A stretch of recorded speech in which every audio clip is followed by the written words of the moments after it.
السلام عليكم. جاني سؤال وهذا السؤال تكرر أكثر من مرة. في رمضان هذا تحديدًا استغربت أنا، يمكن في ناس محتاجين هذا الوقت ما عندهم إلا هذا الوقت مناسب لهم، إنه هل السفر إلى المغرب في رمضان مناسب أو لأ؟ طبعًا الإجابة والله إنها شوي السؤال معقد. السفر أنا أتكلم عن نفسي، في رمضان ما أحب أسافر كثير. ليه؟ لأنه الصيام ومشقة وأحيانًا تضطر تفطر وتعوّض بعدين والتعويض صعب، لكن بعض الناس يقول أنا ما عندي إلا هذا الوقت أبغى أسافر فيه، فهل المغرب مناسب أو لأ؟ طبعًا المغرب مناسب في رمضان أو غير رمضان، إن جيت في رمضان تلقى نفس ما الأجواء اللي عندك مثلًا في الخليج أو في دولة عربية وإسلامية نفس الأجواء، الناس صايمين، المطاعم مقفلة بالنهار، بالليل ما شاء الله الأمور حلوة جدًا، مطاعم وكافيهات والمساجد موجودة وصلاة التراويح موجودة. وش أقول لك، شعب مضياف. لكن هل الحركة في رمضان لك كسائح مريحة؟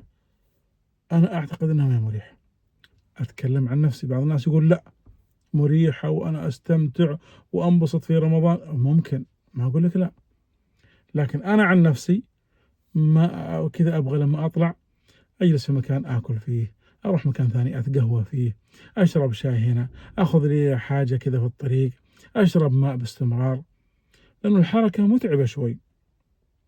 خصوصًا أنت تجي أولًا يوم السفر هذا أنت مسافر تقريبًا 7 ساعات بالطائرة، وبتنزل مرهق جدًا، هذا يوم ويوم بعده يعني يومين ترى ممكن تفطرها، والتعويض والله يا جماعة الخير اسألوني عن التعويض، أنا أكثر واحد أعاني من تعويض الصيام في رمضان، لكن إن سؤالك إنه هل أسافر للمغرب في رمضان أو لا؟ طبعًا هو يرجع لك وهو قرارك.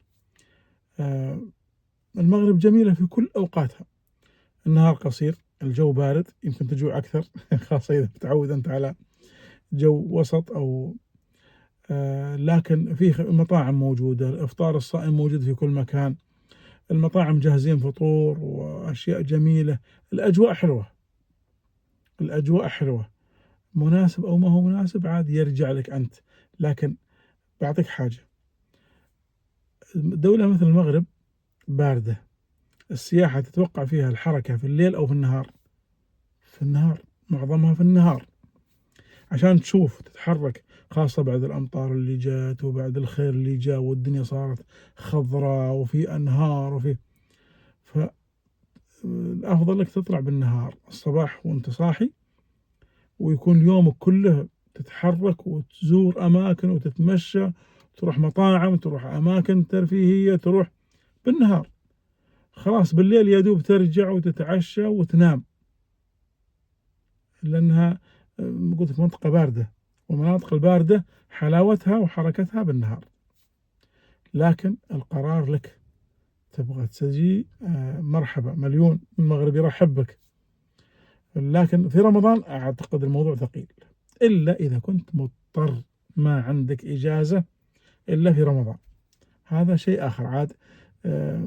فما حيلة المضطر إلا ركوبها، إذا لم يكن غير الأسنة مركبة فما حيلة المضطر إلا ركوبها، تجي والله يحييك، وإذا حتى لو أفطرت وأنت مسافر ما عندك مشكلة، لكن في برضه نقطة ثانية، الناس اللي يجون المغرب أنا أستغرب اللي يجي 3 أيام 4 أيام ويرجع، ترى 3 أيام 4 أيام لا تجي، هي ما هي قريبة عندك اللي تروح ساعة ونص بالطائرة وترجع، المغرب يبغى له وقت طويل، يعني أقل وقت علشان تستمتع يبغى لك 15 يوم، عشان تحس إنك جيت المغرب، ليش؟ أنا أقول لك ليش، المغرب دولة كبيرة متنوعة جدًا، يعني لما تجي تنزل في مطار كازابلانكا، هل أنت بتتجه للشمال ولا بتروح الجنوب؟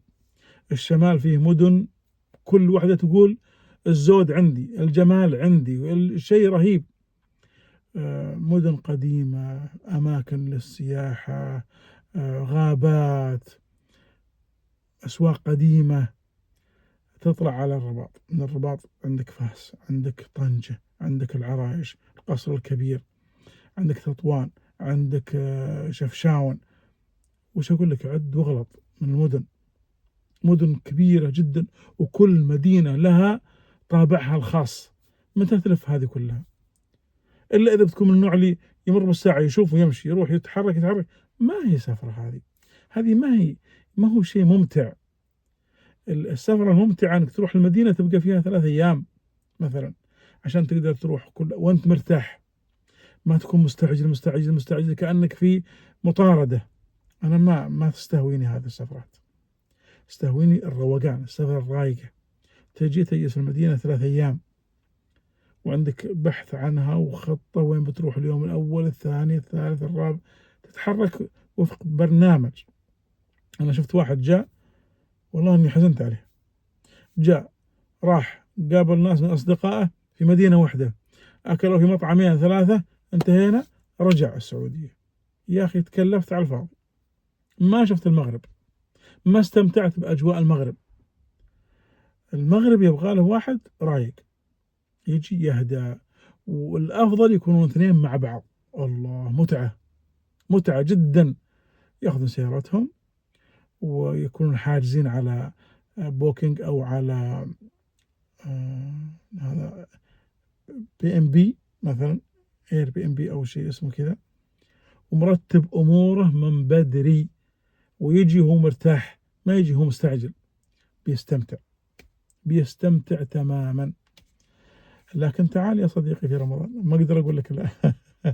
تحياتي لكم، ولا تنسون اللايك ونشر هذا الفيديو، ترى ما يكلف عليكم شيء. الله يسعدكم.